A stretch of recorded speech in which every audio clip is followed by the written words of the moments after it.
Hello, welcome to Plotly Ships, our summer launch event.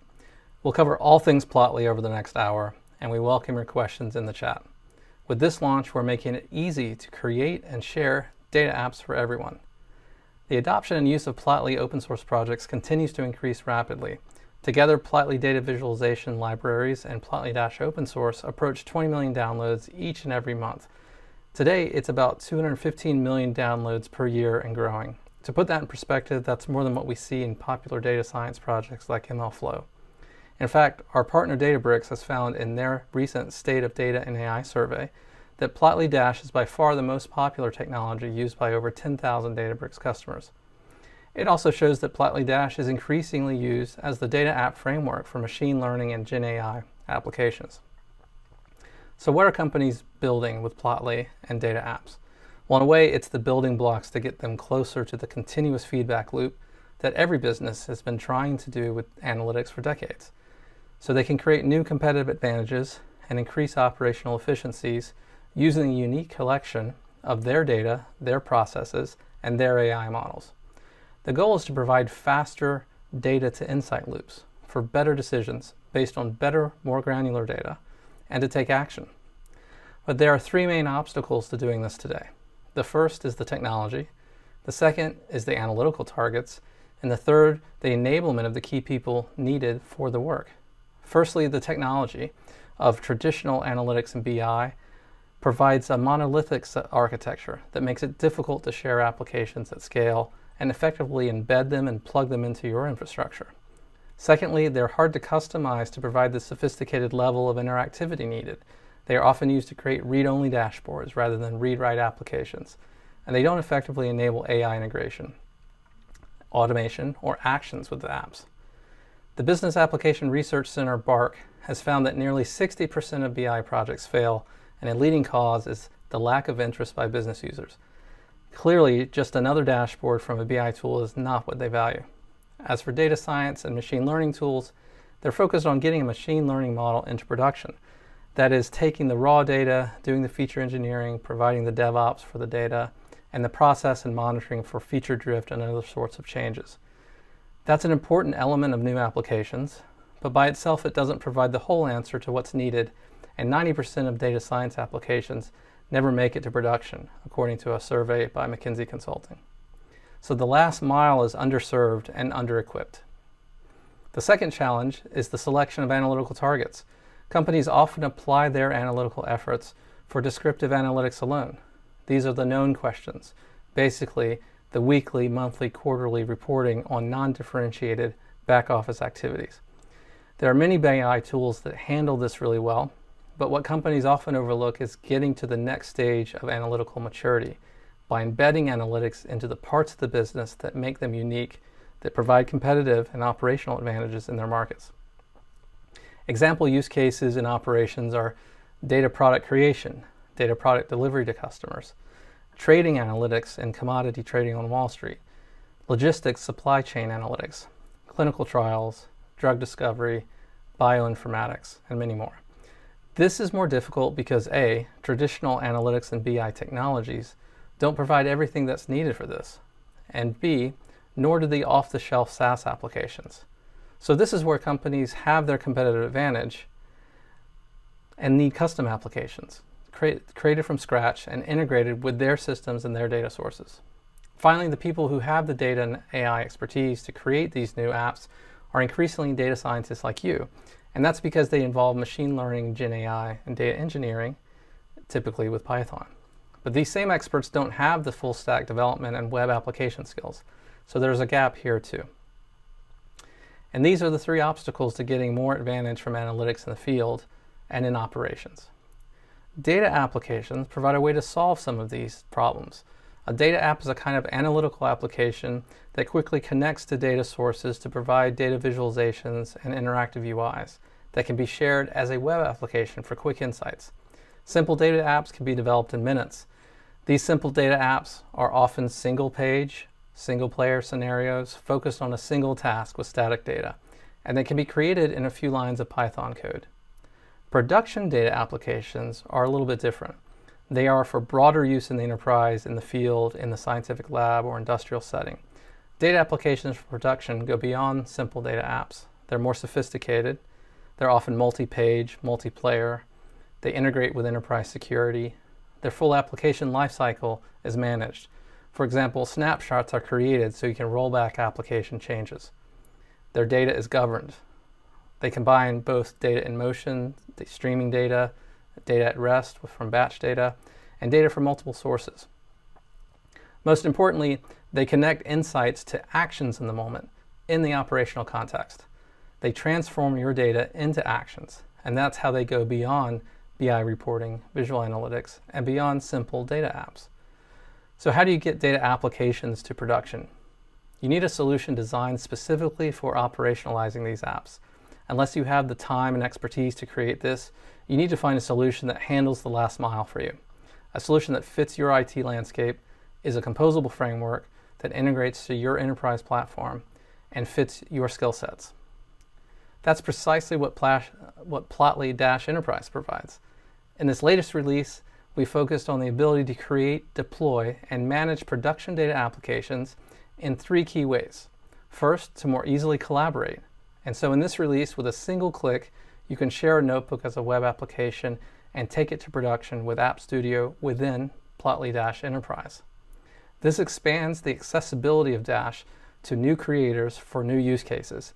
Matthew Brown, our senior product manager, will demonstrate that in a few minutes, and you don't want to miss it. Secondly, we've increased the ability to customize data applications more easily, so you can tailor the UI simply by picking a theme from a gallery, for instance.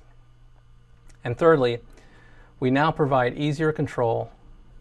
Dash applications provide end users the parameterized controls they need in data apps. But in production data applications, you also need creator level and infrastructure level controls. So that's what's delivered in this release of Plotly-Enterprise. Stay tuned for demos of these capabilities by product managers Mandy Singh and Eric Moore. This summer release allows you to collaborate more widely, customize more easily, and provide the control in the areas you need. This is how we're helping you create and deliver data apps for everyone. Next, you'll hear more about App Studio and what customers are building with Plotly and AI. For that, I'd like to introduce Chris Parmer, Plotly co-founder and Chief Product Officer.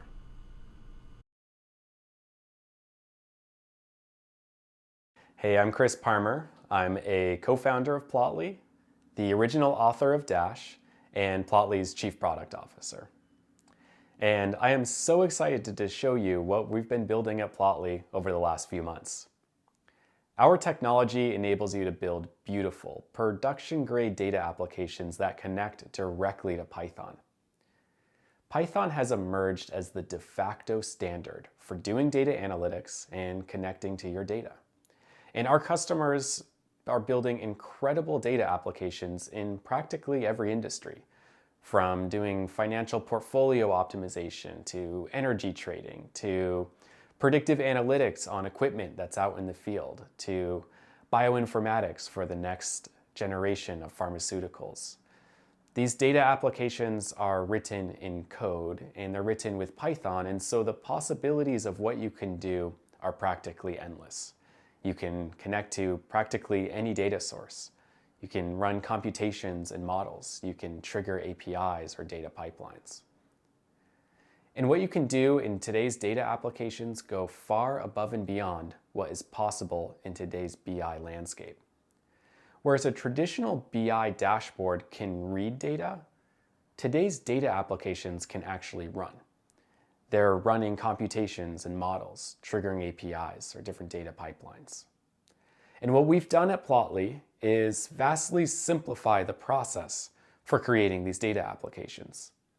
What we'll showcase to you today is App Studio, which is our latest product that makes it vastly simpler and easier to create a beautiful production-grade data application without giving up the flexibility and the control that you get by integrating directly in Python.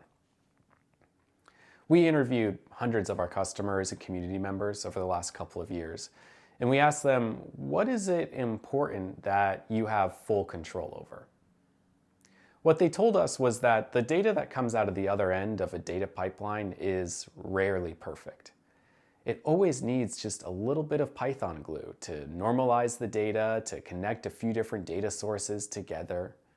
And they wanted full control over this because this little bit of Python to normalize the data is essential for the quality of their applications. And it's often really tedious and difficult to do in a BI tool. Our customers also told us that it's not just about the data, but it's about the models and the computational analytics that they're running on top of that data. That's the statistics or the physics-based models, the numerical methods, the machine learning, the AI models. That computational layer that exists between the data and the user interface that is being used by users within the business and the rest of the organization. That middle layer is essential for them, and it's often where their competitive advantage is. They are hiring domain experts in their fields to build out these computational models in between the data and the user interface. They also told us that this form factor of the data application that exists in the web browser and that can be easily shared is essential. A lot of their work in their analytics teams, whether that's data science or some other domain-specific analytics, was often stuck within a Jupyter notebook or stuck behind a script or an API.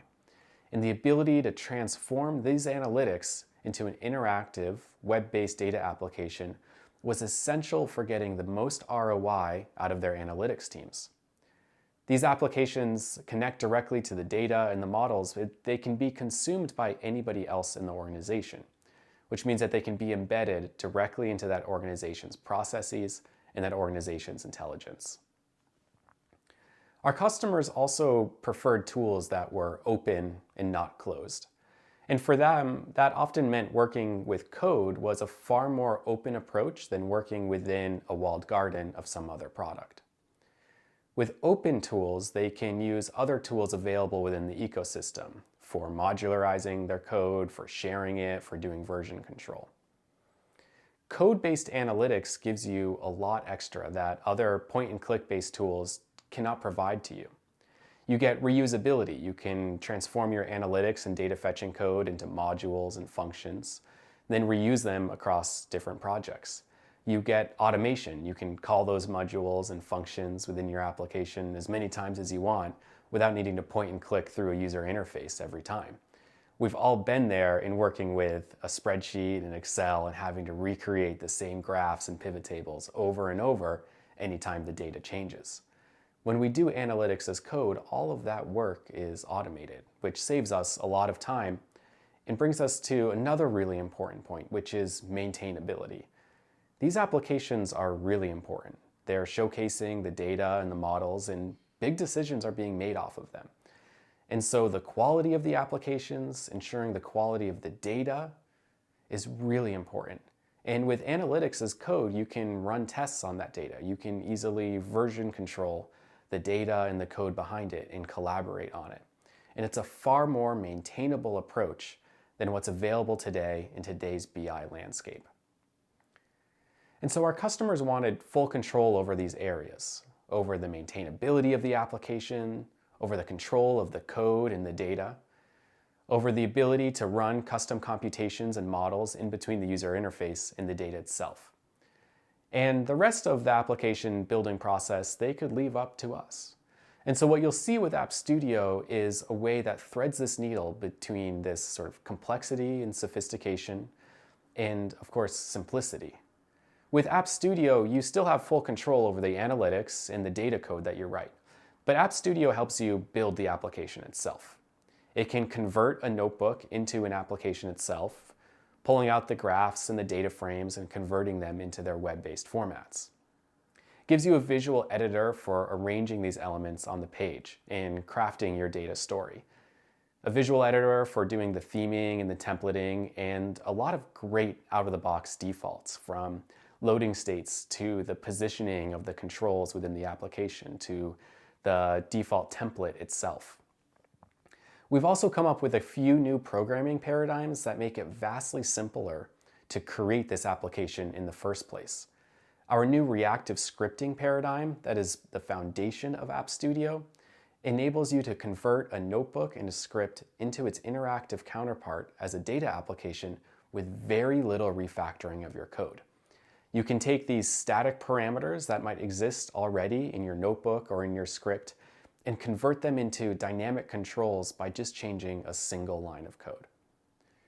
And so what this means is that it's never been easier to create a data application, and you no longer need to be a specialist in a particular data app framework in order to build these applications.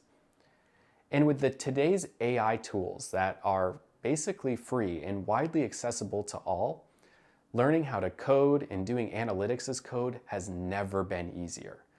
And so we're seeing a whole new class of data analysts that are adopting the superpowers of code and are able to build the next generation of applications that go far above and beyond what's possible to create with BI dashboards or spreadsheets.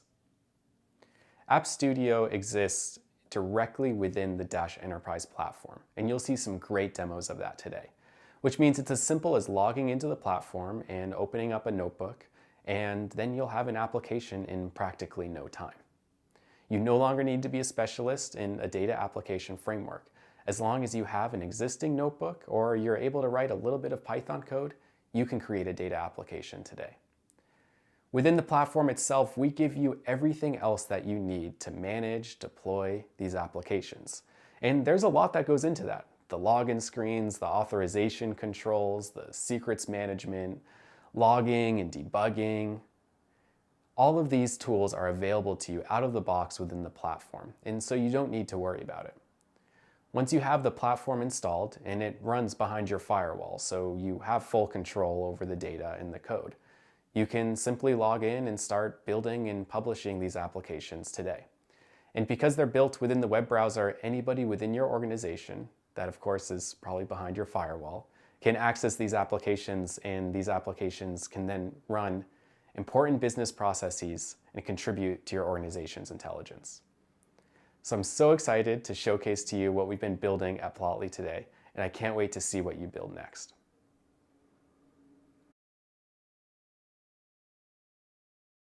Hey everyone, I'm so excited to share some of the awesome new features in Dash Enterprise 5.4. If you're new to App Studio, let me take a moment to cover the basics. App Studio allows you to turn your static, isolated Jupyter notebooks or Python scripts into interactive, scalable data apps to share with your entire organization. App Studio uses simplified Dash syntax, which gives you the expressiveness of writing code without requiring you to learn Dash to build data apps. If you can create data frames, build a Plotly chart, and write a simple drop-down input, you can build data apps with App Studio. With that in mind, let's take a look at what's new in Dash Enterprise 5.4. First up, let's look at App Studio and Workspaces. Prior to 5.4, App Studio was only available as a pip install, allowing you to work locally in both Jupyter and App Studio. If you like that workflow, you can still work that way today, but starting in 5.4, we've bundled App Studio in Dash Enterprise Workspaces to streamline app development. Workspaces are an online development environment based on VS Code that allow you to write, edit, and deploy your apps within Dash Enterprise. Previously, they were only available for Dash development, but now you can use Workspaces with App Studio apps too. Now, before I dive in, let me jump over to full screen so that everyone can get a better look at the UI. Let's get started. I'm going to walk you through how to create an App Studio app.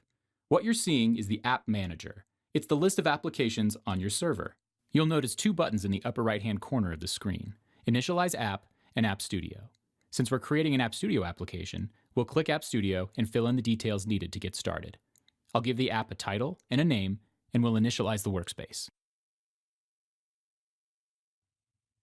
While the workspace is spinning up, let me take a moment to highlight that the environment we're initializing comes pre-packaged with popular Python libraries, so workspace creation is both fast and easy, allowing you to get into the code quickly without having to pip install a few dozen boilerplate packages just to get started. Okay, our workspace is now ready, and we can launch App Studio by clicking this button. After a brief loading sequence, App Studio is now running, and we can see that it's given us several examples to start from. If you haven't used App Studio yet, these are a great way to understand the flow from notebook to data app and how to customize your app with interactive controls. If you have a notebook that you'd like to start from already, simply upload it into the workspace to get started. I'm going to choose one of our demo projects, which will drop a new notebook into our file tree and open it for me. Here you can see some typical notebook code. We create a data frame and a few charts, and we also have some Dash inputs that we've written. But notice that we don't have to write any layout code at all. App Studio will detect these components and drop them into our data app for us. All we have to do is click the App Editor button in the upper right-hand corner of the window, and we'll launch App Studio from this notebook. We can also switch back and forth between the App Editor and the notebook using the same button. One of the great things about working with App Studio in a workspace context is that you get a fully fledged IDE in a single browser tab. You don't have to switch between different tools, and you can even move tabs around if you prefer to work with your code and the app editor side by side. App Studio in a workspace also makes it easier to collaborate with your fellow developers, since you can collaborate in the same workspace simultaneously. Now that the app editor has started, I can show you two other exciting new features in 5.4. Those of you who've worked in App Studio before may already know that we offered a control panel in the header of your data app. The control panel houses drop-downs, radio buttons, or other form elements that drive the interactivity of the data app. Starting in 5.4, you can create any number of control panel sections that display as tabs. You have full control over the title and description of each section, helping your users understand how to use the controls you provide. And the inputs can be moved between sections with ease. But the bigger news in 5.4 is that we've added the ability to customize the placement of your control panel. Now you can choose between a header or a sidebar. We were inspired by the incredible and sophisticated control panels our customers have built using Dash. We've seen apps with dozens of inputs and streamlined workflows that require both inputs and results to be in view simultaneously. And we want to enable this type of workflow in App Studio while making it easy to use and look great out of the box. In the sidebar configuration, each section of inputs is automatically transformed from a tabbed grouping into an accordion, which can be opened and closed independently. As you scroll, the sidebar scrolls with you, allowing your users to make changes to inputs and see results simultaneously. The sidebar can be collapsed to increase the screen real estate for dense, wide charts and tables when needed, and you can always reopen it by clicking the control panel button in the upper left-hand corner of the app. We're excited to give users a new level of control over their data apps and enable them to tackle new use cases that were previously only available to Dash developers. Last but not least, I want to show you the new custom theme controls we've added to App Studio in DE 5.4. App Studio ships with several attractive themes and the ability to switch between light and dark mode, but our users need a way to introduce corporate colors without manually specifying styles or writing custom CSS. That's where the new custom theme editor comes into play. The custom theme lets you pick from a variety of colors or input your own hex code to add a splash of color to your application. It works in both light and dark mode, and over time, we plan to expand the impact of this color selection on your application. But the custom theme can do more than just add color to your app. If you have a dense dashboard that needs all the real estate you can get, you can now select from 3 padding settings for your data cards. Choose compact if you need a little space between data cards, or spacious to make your app more inviting. You can even adjust the corner radius on your data cards and controls to match your corporate style guides and help your app appear more approachable. Finally, you can choose from several curated font styles to match your company's style guidelines. Choose from serif and sans serif options to suit your needs. Well, we hope you enjoyed taking a sneak peek at the new App Studio features available in DE 5.4. Just to recap, with App Studio, you can create rich, interactive data apps in a fraction of the time it would take to write a Dash app. With App Studio Workspaces, you can start working on a project faster and easier than ever before. The sidebar control panels give you the flexibility to meet the sophisticated interface requirements of your users. And lastly, you can create beautiful data apps that incorporate your organization's branding guidelines without writing a line of CSS. If you haven't had a chance to dive into App Studio, now is a great time to take it for a spin. And as you do, the product management team is always eager to hear your feedback. We'd love to hear from you as you get started with App Studio, so please be sure to let your technical account manager know if you have any questions or feedback. Thanks, everyone. I am delighted to present to you my latest research, which is called The Future of Analytics is Interactive and Collaborative. Hi, my name is Sanjeev Mohan, and I am a principal with a company, my own firm called Sanjmo. Prior to this, I was a Gartner analyst, and I covered the data and analytics space for many years. Since I've been an independent analyst, I have written a book on data products. I publish a lot of blogs on Medium. I record my bi-monthly podcast on YouTube. In other words, I get to research a lot of interesting topics. Some of my research has been in the space of analytics. If you've been to South Africa, Cape Town is a wonderful city. Tabletop Mountain is one of its highlights. But tabletops are not a good idea for analytics. You don't want analytics to plateau. Yet, according to Gartner, almost 80% of investment that is made towards financial services applications does not bear any fruit. Another Gartner, ex-Gartner colleague of mine, Cindy Howson, has also been studying the space for many, many years, and somehow analytics are plateaued at 25%, and they just are not becoming more mainstream within an organization. So why is that? Well, it turns out that today we want to walk through what is the analytics journey, how have we progressed through it, what is the role that traditional analytics play, and where does that role end, and we see the rise of something called data applications or data apps. And then obviously if we introduce a new concept, we want to talk about how do you choose one. And then we will end with a wonderful discussion I'm looking forward to having with my friend Justin, but we will come to that in just a few minutes. So let's talk about the analytics journey. So as you can see, it's an accretive uh, process where we started many years ago with very monolithic applications like ERP applications built on things like Fox Pro, and this was in way back in 1990s.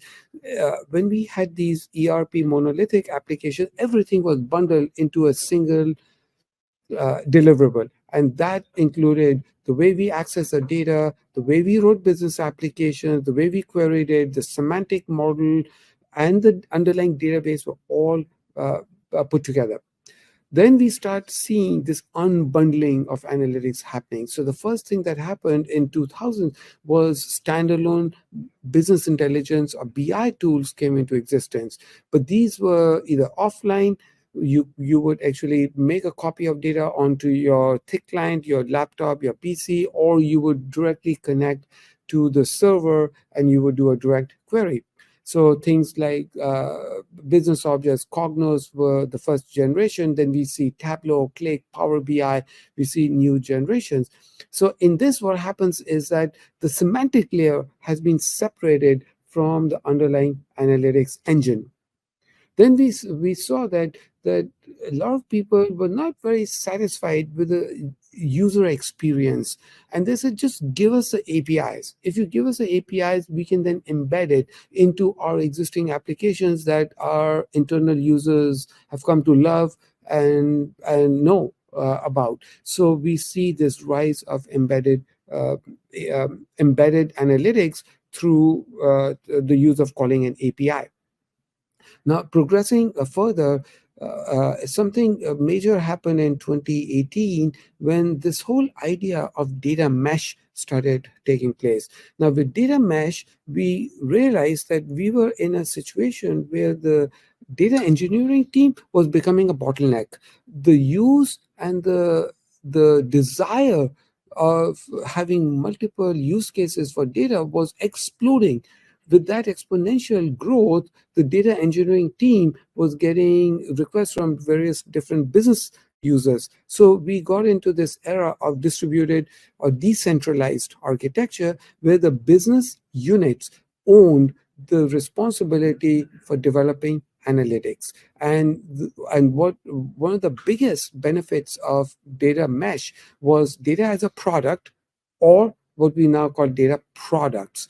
And with that, we applied the product management practices and discipline to building out analytics from a business point of view.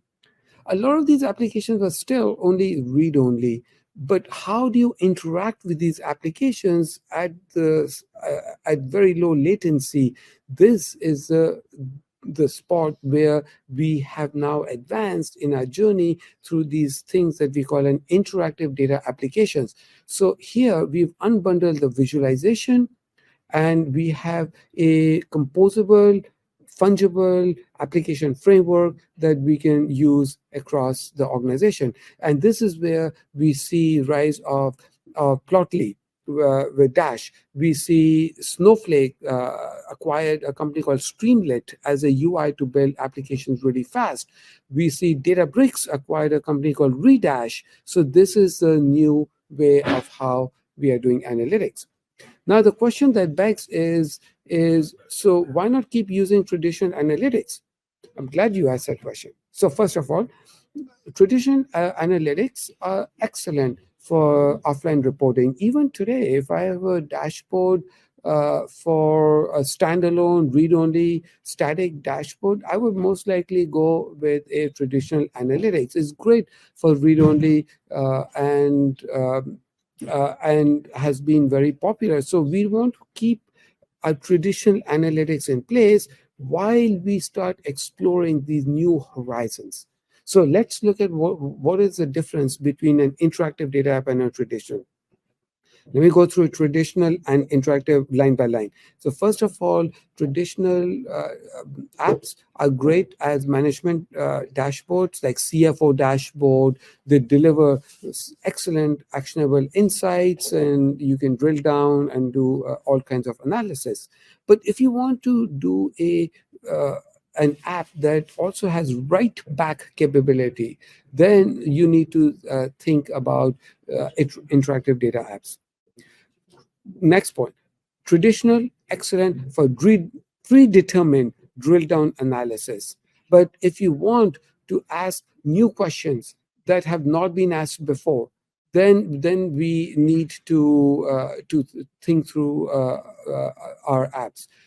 For example, we have some customization that's available in the user interface, but because now we are enabling new questions to be asked. So we want this customization to be expanded beyond not just user interface, but how about maybe I want to customize my logic. I want to even customize the data that is being accepted.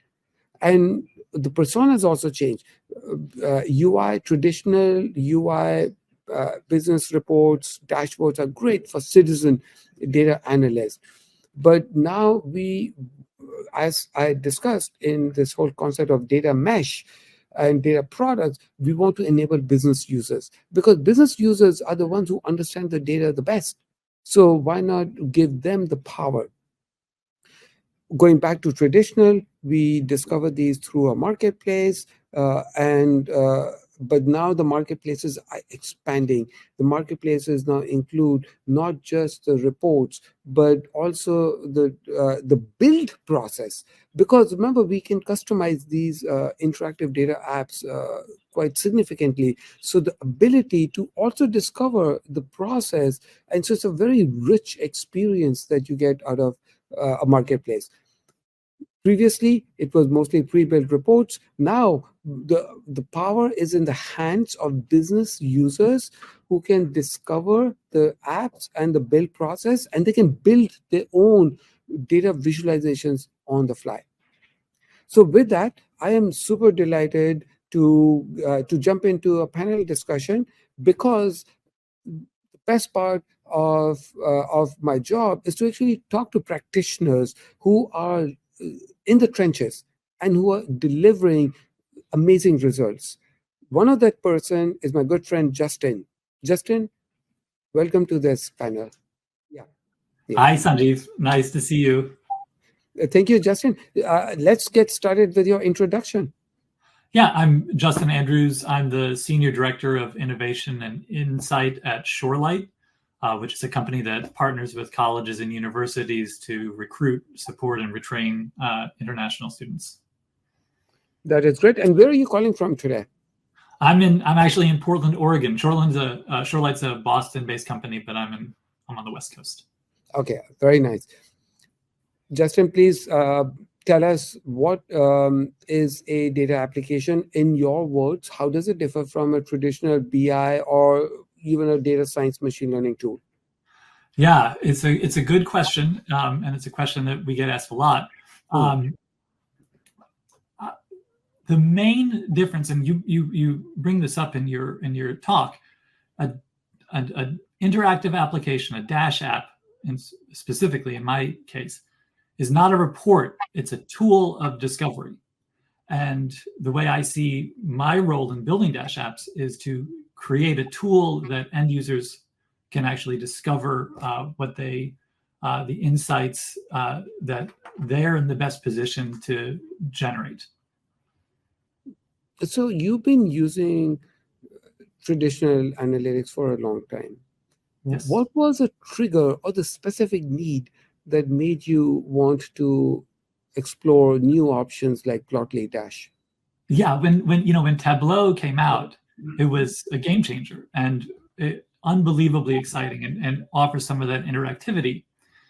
But we eventually ran into some limitations with Tableau, including collaboration in terms of getting that TWB file back and forth among a team, and the ability to call in APIs is extremely challenging that we found, and the ability to keep all of our code in a single place, right? Rather than calculated fields in Tableau that are built into the dashboards, that the ability to actually do ETL work, verify it, and launch visualizations from the same platform was really a game changer for us.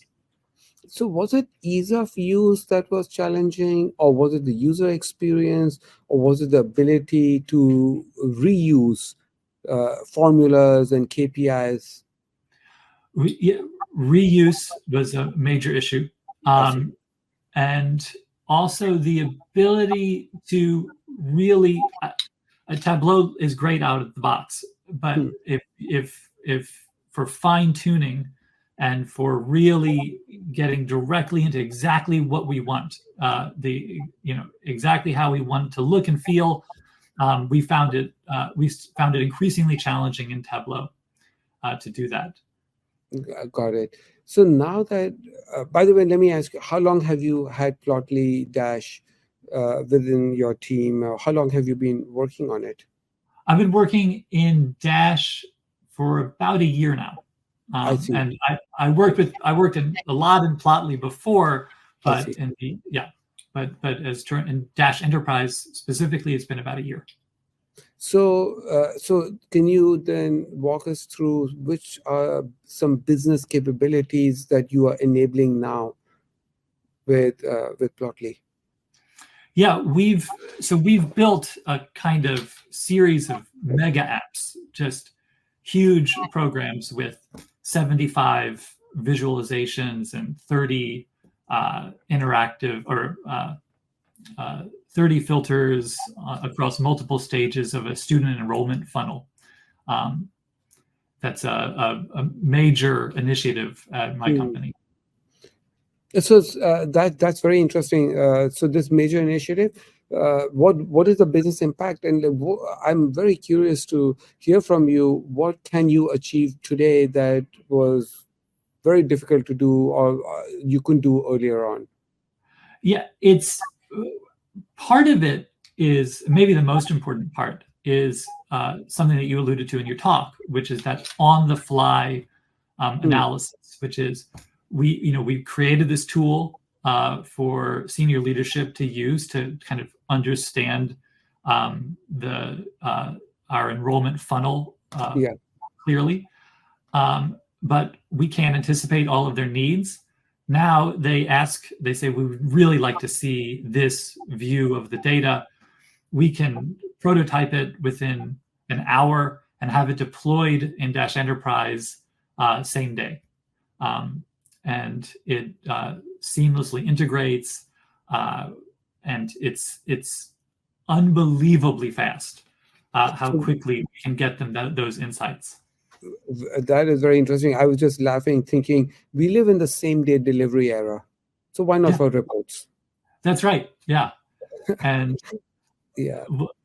once we set up the ecosystem and once we set up the architecture, adjusting it, adapting it, revising it, adding to it is really overwhelmingly easy, and collaborating on that process too, which is maybe the most important piece. We can divide it into the team. Yeah, and so who do you collaborate with? Is there a good harmony between the business and the IT teams? Oh yeah, we we're all working towards the same goal, so we work very well together, and it's a small team. But even in a small team, we haven't found a solution that's as effective as Dash for being able to load it into Git and divide work, store it there, and deploy it quickly and easily. So that is music to my ears.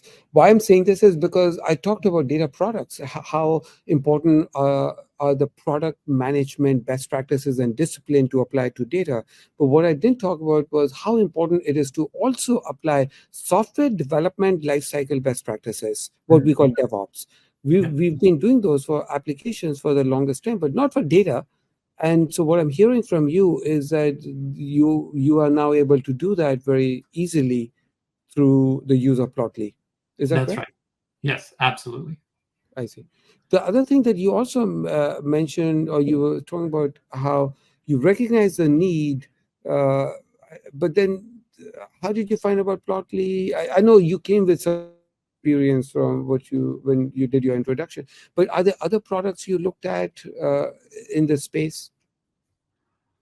Yeah, we did, but there was no real choice in terms of because what we were really interested in, we weren't interested necessarily in the easiest solution in a low code environment. That wasn't what we were setting out to do. We were setting out to how can we integrate APIs?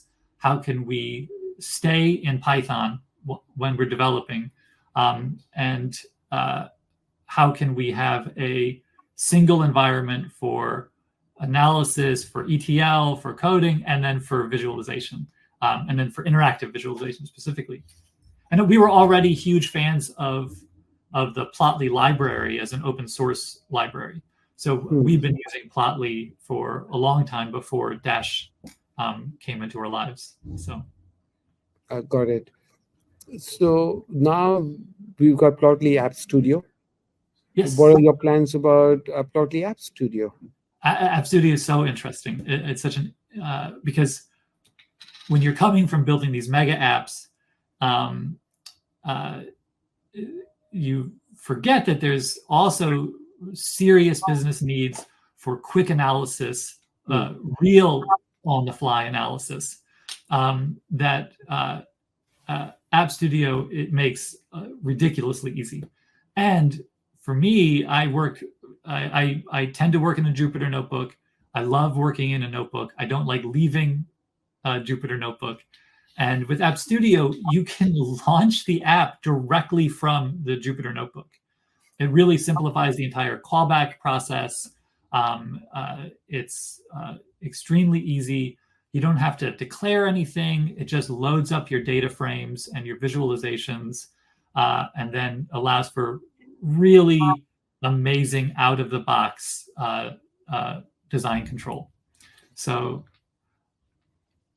that is very good to hear. I'm just curious, going back to what you said a few minutes ago, not just mega applications.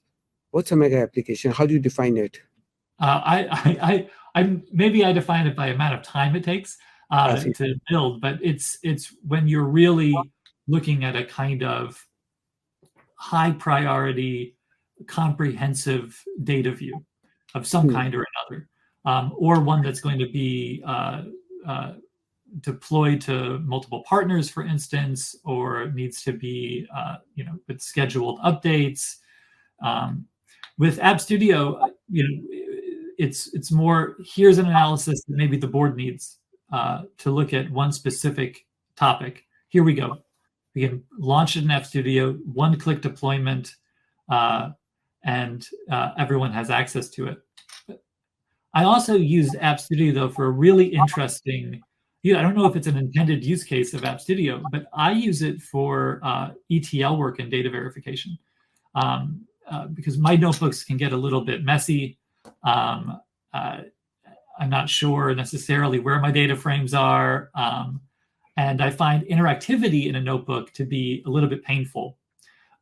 So I'll be working on an ETL project. I'll load it in App Studio, and I'll do my data verification work in App Studio and an undeployed app. And it's amazing. It works unbelievably well for that. If you were to take that same data transformation job and run it in, say, DBT or some other tool, or a report that you built in Plotly Dash, you run it in Tableau, I want to understand the apples to apples comparison. How much time would it take in Plotly versus, say, DBT or Tableau? Well, it's a good question. In my experience, it's Tableau is faster. But what you're able to do with it is less. So if you want to do a quick data visualization, it can work. But if you want to, but I think we all know data visualization is kind of the last piece of a long journey. And because Dash integrates so well with IDEs that I can stay in my same environment, and I'm not sure where my non-Dash work begins and ends. It's all part of the same organic process. So wow, very nice. So Justin, I can go on forever. I think we've reached end of our time. It's been so amazing talking to you because you've got so much experience hands-on and you're seeing the results. I want to thank you sincerely for educating us on real-life examples of using Plotly Dash. Thank you, Sanjeev. Always a pleasure. Thank you. Plotly Dash Enterprise provides data scientists, domain experts, and data teams with the simplest and fastest way to create, deploy, and manage sophisticated data applications. With this newest release, we focused on enhancing the collaboration, control, and customization of your data apps in the Dash Enterprise platform. In this demonstration, I'd like to focus on those last two, the control and customization, by showing you how this release's addition of global environment variables extends the control and uses the configuration to fit your custom environment. I'll also share how this supports some typical use cases that you shared with us. First, let's start with the questions. Why did we make global environment variables? What did customers say to prompt its development? Customers have been looking for a way to centrally create, manage, and share values across applications. They want to make managing, sharing, and using variables easier. Global environment variables provide admins with the ability to centrally set and manage values in a single location. Those values are then accessible to all users on the platform to use in any of their Dash apps. There's no need to share variables outside of Dash Enterprise. Everything can be done quickly and securely in the platform. Everything for global environment variables is done directly in Dash Enterprise, Plotly's platform for creating and hosting data apps. I'll do a quick walkthrough of how it works. We'll set a variable with a URL to Plotly's logo that can then be used by all applications. The first thing we want to do is create a global environment variable. This can be done by admins in the Platform and User section of Dash Enterprise. All you need to do is click on the Global Environment Variables tab, click Add, and fill out the values. I've created a global environment variable called Plotly Logo with a value that has a URL to the image of Plotly's company logo. Now that I've added a variable with Plotly's company logo, let's move on to the next step, using the variable in a Dash app. This can be done directly in Dash Enterprise using the workspace, which is the platform's built-in code editor. Normally, environment variables need to be set in each individual app, but with global environment variables, they're set at the platform level, so the creator of the app doesn't need to take any additional steps to start using the values. I have an app running in my workspace, and now I'm going to add the logo. All I need is a single line of code. Global environment variables use the same Python syntax I would for a normal environment variable. The code and value they use will be identical across all apps, and I will get the same result in each app, creating a consistent look and feel. Once I've added the code that references my variable, all I need to do is save, and the app running in my workspace will automatically refresh, showing the logo in the header. I can do the same thing in the second app. I add the code, save, and then header will automatically get the logo from the environment variable. There's no additional configuration required. This is just one of the many use cases for global environment variables. It could also be used for centrally managed database credentials to a cloud resource like Databricks or AWS. Another use case is for an API key to an external service like OpenAI or Salesforce. Any sort of value you want to centrally share and manage can become a global environment variable in Dash Enterprise. Thank you so much for tuning into this quick demo on global environment variables. To get started using this feature in Dash Enterprise, please reach out to plotly.com/contact-sales. We can't wait to see how you incorporate it into your data apps. Hey all, I'm Mandy. I'm a product manager at Plotly, and I'm going to speak to you about a new feature we are launching in 5.4 called horizontal scaling for apps. Now, up until the last version, you had to set a number of replicas for each application based on the traffic and the load that you expect on that application, which can be hard to determine before you launch that app. Now, with this version, we are taking that off your hands, and you can still set a minimum and a maximum, so you know the range. But other than that, the system will automatically scale up or scale down the number of replicas for your applications. What that means for you is that your applications have better availability and responsiveness and can respond better to the fluctuations in demand and traffic, while it also means that your system utilization gets better as different apps that need resources at different times can really work together to optimize for resources. And finally, there is no optimization of the threshold or scaling metric required on your part. It just works great for data extensive Dash apps. And with that, I want to thank you for tuning in. Enjoy the rest of the show. One of Plotly's biggest assets is the strong community that we have. There are many different platforms where the community is active, but one platform that I'd like to highlight first is the Plotly Forum. Coming together every day, the community supports each other in learning Plotly and Dash by answering questions, sharing code, and building visualizations together. I want to take this opportunity to thank our top forum contributors. If you go to the Users tab on the Plotly forum, you will see different categories.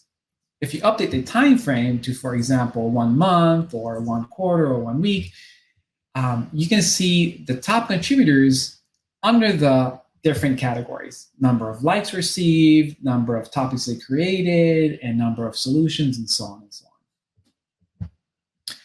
Another platform that our community actively contributes to is GitHub. In fact, Anne-Marie is our top community contributor on GitHub with over 177 commits to Dash and 219 commits to the Dash docs, which is why I was really happy when she agreed to join us today. Anne-Marie, can you share how you got started contributing to Plotly's GitHub, maybe what motivated you, and what did the initial process look like for you? Oh, sure, and thanks for the invitation. I first discovered Dash way back in 2019, and I was amazed by what you could make with just a few lines of code. I was also really impressed with how much was available open source, and I wanted to support that effort. So when I started, I started by helping answer questions on the community forum. And then I moved on, and I wanted to contribute to the code base. And I started, my very first commit was 4 years ago, and I updated 2 lines of code in the Dash documentation. And that was so much fun. I really wanted to do more, but I had a lot to learn before I could.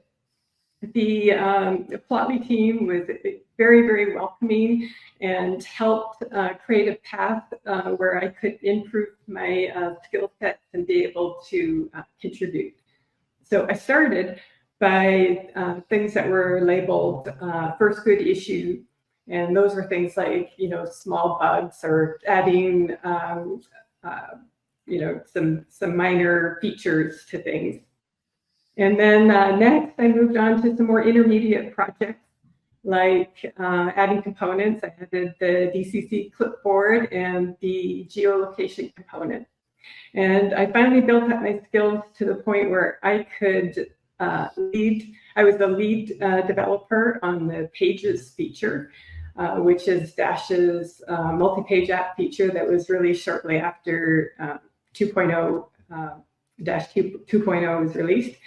And it's been just an incredible experience, and I've learned so much along the way. Sounds like a very nice journey that you've had. What would you recommend to community members who would like to get involved with our open source development? How should they go about it? Well, a great place to start is joining the community, getting on the forum. There's a great group, and we have a lot of fun. You'll find lots of activities and initiatives that you'll learn more about later today.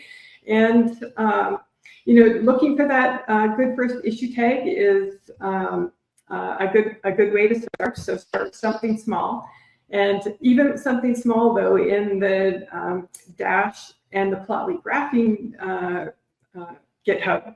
Those are mature projects, and the project's quite large, so it can feel intimidating to get started. But just ask for help on the forum, and one of us would be delighted to mentor people through their first pull request. Thanks, Anne-Marie. And thank you to all our community members that have given us their time and skills to contribute to our open source libraries. One final platform that I'd like to call out and thank our community members for using is the Dash examples page. This webpage has over 100 apps that were built by the community for the community. Every month, we have community members request to add their apps to one of the categories you see on the left. And one such app that was recently added was created by Juan, who is one of our most active open source Dash users, created acquisitions and mergers. Let's go to finance, acquisitions and mergers, and this is his app. Juan, thank you for being here today. What can you tell us about your app? Thank you, Adam. The application is a quantitative and financial study on the concentration of banking over the last couple of decades. And what I mean by the concentration of banking is simply the process through which capital centralizes more and more around a few financial institutions. And so one may ask, how do we qualify and quantify this process? So for my data application, I did it by looking at two properties of the biggest four commercial banks in the US. This being Chase, Bank of America, Wells Fargo, and Citibank. The first one being the concentration of consolidated assets of the big four banks. And then secondly, the activities of acquisitions and mergers of those same banks. And Juan, what motivated you to contribute to the Dash example page? Yeah, the reason that I wanted to contribute to the Dash examples was because I wanted to share my findings and demonstrate my data science skills with potential clients, employers, and team members. And I do feel that sharing your data application through the Dash examples page allows you to be recognized within the field of data science. In fact, because of the data app, I have been invited to participate in data science and econometric projects. Also, I wanted to share the data application to contribute to the field of political economy and help others do the same in this field or other fields by using my methodology and code. Appreciate it, Juan. And thank you to you and to all our community members who have submitted their apps to the Dash examples page. Next up, it's my pleasure to introduce you to Greg Wilson, who recently joined us as the manager of the libraries team. Greg is probably best known as the co-founder and first executive director of Software Carpentry, a volunteer organization that teaches programming and data science skills to researchers all over the world. Greg, over to you. Thanks very much, Adam. I'm very pleased to be here. This is actually my 13th week at Plotly, and I still feel like I'm learning new things about the company and its community every day. So to set the stage, My team is responsible for both the open source libraries that most people will be familiar with, and for some closed source libraries that we maintain internally to support our commercial products. It's a lot of code. There's almost 200,000 lines of JavaScript in Plotly.js alone, and that doesn't include the tests and other support. So one of the first things I realized after joining Plotly was that keeping up to date with bug reports, feature requests, and community contributions in a code base this size is a big challenge. My focus over the last couple of months has therefore been on tidying up and organizing what we already have. For example, we've closed over 2,500 issues, some going back more than 6 years, because the problems they reported had been resolved or were no longer relevant. We're now down to about 500 issues each in the Plotly.js and Plotly.py projects, and we'll be tackling the Dash repository next. Labeling these issues, grouping duplicates, and then prioritizing them will help us focus more on what actually matters to the community and also enable us to turn around community contributions more quickly. Of course, we haven't stopped working on new features while this has been going on. For example, the latest version of Dash has some more sophisticated error handling that will make it a lot easier for people administering complex setups to get the messages they want where they want them. It may not seem as exciting as new types of plots, but it means that for the first time, Dash developers can build custom UIs for generic errors or set up alerts if any of their callbacks trigger an error.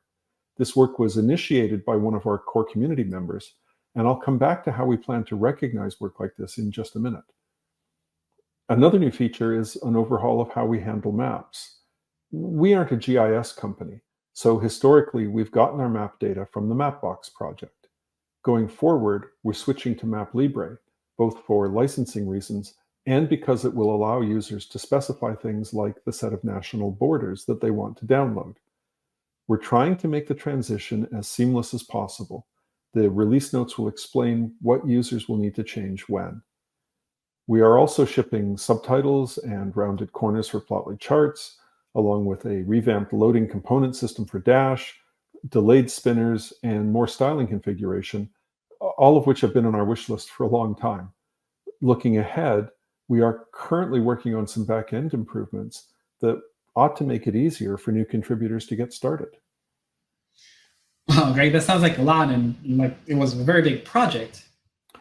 It was, and if I can take a moment, I'd like to thank the community contributors who helped us understand the subtleties involved and worked with us to address them. We wouldn't be here without them. That segues into something else we're working on, which is new ways to give core community contributors recognition for their work. Like most open source communities, Plotly's follows a long tail distribution. Most people contribute a few things now and again, but a handful go much further. Whether it's the bindings for R and .NET, maintaining wrappers for third-party CSS packages, or all the hard work that goes into Dash AG Grid, these contributors address a lot of needs that we can't get to. We're now exploring ways to get them credit for all the thought and hours they put in. Badges for LinkedIn and their GitHub profiles, callouts on our website, and support for meetups or conference activities are all possibilities, so please keep an eye out for announcements.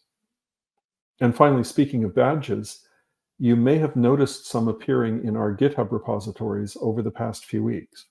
One other way we're trying to make it easier for people in our community to contribute is to make it clear which repositories we are maintaining ourselves and which ones are being maintained by open source contributors. We've added badges in the README files of all our public repos so that newcomers won't have to dig around to find out if we're triaging issues and reviewing PRs or if someone else has taken that on. So far, it seems to be working out pretty well. Again, please keep an eye out for an upcoming blog post about what we're learning and what we hope to do next. Thank you, Greg, for that detailed update. A lot's going on there in the community and open source. Moving on, I'd like to highlight ongoing events and initiatives within the Plotly community. One event that happens on a monthly basis is called the Plotly Dash Community Meetup. Juan, you are well known for consistently attending these meetups and always participating, which is why we felt you would be a great person to talk about them. Can you please tell our viewers more about the meetup and how they can join? For sure, Adam. The Plotly Dash Community Meetup is a really collaborative and resourceful group of data-driven folks that help each other out, essentially. We share resources, data apps, and we help each other with data projects.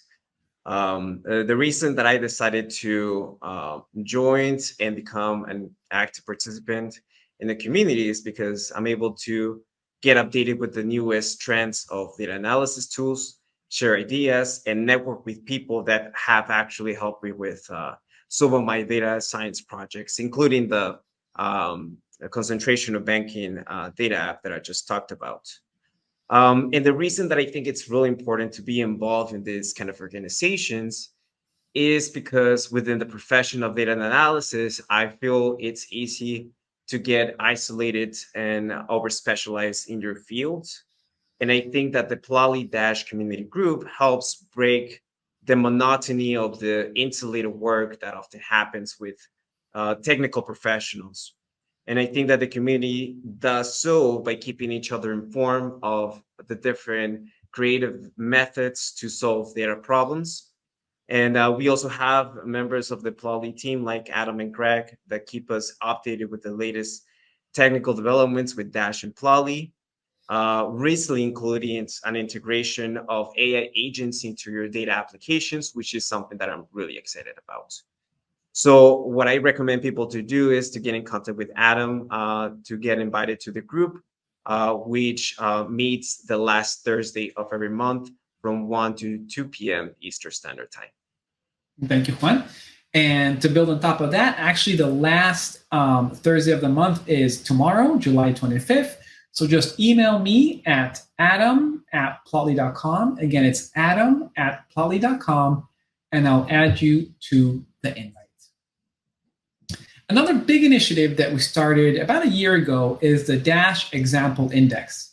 This is the collection of simplified Dash apps, usually no longer than 100 lines of code, that are built by the community for the community's learning. Anne-Marie was the creator of this multi-page application index, as well as its GitHub repository. Anne-Marie, can you share how this project got started, please? Well, I actually started this project for my own use because I wanted a way to quickly find code snippets and minimal examples for when I was answering questions on the community forum. And the one thing I really like about this app is it's really fast to find things. Like if you're searching for a component or a certain type of callback, you can type that in and it narrows down the apps to only those apps with those features. And then within the apps, there's links back to the documentation to get more information on those features. And in fact, from the documentation, you can link back to this app too. So there's many places in the docs where you can see live examples, and it will link back here. And even though it's designed for beginners, I use this all the time. I think it's really handy. I keep it open in a browser tab. And if I'm looking at adding new features to a larger project, I will take something that one of these apps as a starting place to build it out. Or it's a good place to find a starting place for something like for debugging, if you need to make a minimal app to help debug something. So. And Anne-Marie, what if people want to contribute? What would you say is the best way to do that? The best way is to go to the GitHub, and there's a link in the Dash Example Index that will take you to the GitHub. You can open a new issue, make suggestions for apps you'd like to see, or post a little minimal app right in the issue. There's a pretty extensive review process for the apps to make sure coding style is consistent and it works in the project. We do try to make it as painless as possible, and you can get involved as much or as little as you like in the review process. But this is an easy way to start if you're just starting to make a pull request, because it's a much smaller library than, say, Dash or the graphing libraries. So we hope you participate. We hope so indeed. Thank you, Anne-Marie. I want to talk about another way that Plotly highlights community initiatives, and that is through the Dash Club newsletter. The Dash Club newsletter is a place where we highlight all the different initiatives that the community members are working on. If you haven't signed up yet, just go to go.plotly.com/dash-club. It's completely free, and within the initial sign up, you'll also get a couple of cheat sheets and learning resources. Also, if you'd like to shine light on your Dash or Plotly work, simply post your creations on the Plotly forum. So far, we've talked about long-standing initiatives, but I would like to draw your attention to a couple of new initiatives that we only recently announced. The first is the Plotly Hangouts. Now, this occurs every month and features an interview with a Plotly community member as the guest speaker. The Hangout is open to everybody and it's interactive, so many community members often participate by asking the guest speaker questions and sharing their own experiences. Now, to the most recent initiative launched, we have Figure Friday. Every week, Plotly will release a dataset and a sample figure, and the community will have 1 week until midnight of the following Thursday to enhance that figure, build your own Plotly figure, or create a Dash app. We created this weekly activity to give you the opportunity to enhance your Plotly skills, collaborate among community members, and share your creations with the world. While participating, you will also be developing your personal portfolio of data visualizations and apps. To join us, simply go to the same Plotly events page and look for Figure Friday under upcoming events section. To wrap up, Anne-Marie, Juan, Greg, and I have gone over numerous community initiatives and contribution opportunities. So you might ask yourself, where do I start? Where could I be helpful? It is exactly for that reason that we built the contribution guide. You can find this guide within the top right Contribute tab of the Plotly forum. By clicking on it, you'll see that we have close to 10 different ways to contribute back to the Plotly and Dash community. We recommend that you review this guide and see what opportunity interests you the most. Then simply start contributing or reach out to Greg or me if you have any questions. Thank you everyone for tuning in to these Plotly community updates. Really excited to share with you what we're building next at Plotly. The Dash and Plotly open source libraries are the foundation of our products. And together, they're downloaded nearly 20 million times per month. Plotly contributes dedicated staff for improving and maintaining these open source libraries and helping community contributors make their own fixes. And over the years, nearly 700 people have made fixes to these core libraries. In the past year, we've made 200 of our own improvements and fixes to these libraries, from pattern fills and gradients to flexible callback signatures and configurable loading states. In the commercial platform, we're simplifying data access and management. Data apps are written in Python, so you're already able to connect to practically any data source. And with our new data sources feature, we simplify managing and discovering the blessed data sources within your organization. So new users that are getting started building apps know which data sources to get started with. And data administrators can easily rotate credentials and assign access. We've also created a new Python library for connecting to these data sources that provides a simple, unified API across backends that just works. AI is already enabling a vast new audience of analysts to leverage the power and flexibility of code for data analytics. Coding is superpowers. And with AI, more people than ever can participate. Our customers are already using a variety of AI tools in their work with Plotly, from ChatGPT to Claude to Copilot, to generate the data analytics code that power their Dash and App Studio apps. And since a lot of our libraries are open source, these tools already work great with our APIs. We're integrating these Gen AI tools directly into the code editors that we provide on the platform, so that you don't need to switch contexts and tools to benefit from these productivity tools. In App Studio, we're expanding what you can build with our GUI-based app editor.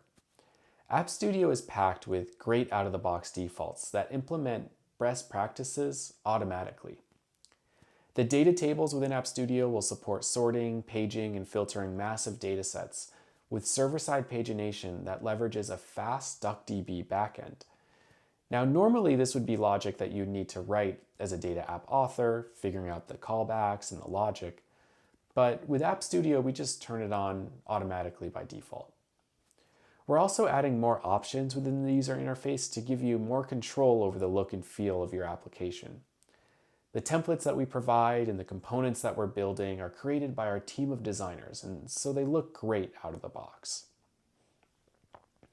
We're also making it easier than ever to build data apps with App Studio that pull data directly from Databricks, so that you can leverage their scalable data backend in the applications that you share within your organization. Dash Enterprise will soon be easier than ever to install and license directly from AWS. We're making it available on the AWS Marketplace, and so for many of our customers, it's easier for them to procure software through their existing relationship and the credits that they already have within their AWS account. Our mission at Plotly has long been to unlock the superpowers of doing data analytics and visualization in code, and to enable everybody to participate. We want to empower more people to share their data, their analytics, their visualization in their apps with their peers, their organization, or the broader world. And we're well on our way with this mission. Our core open source software has become universally adopted foundational technology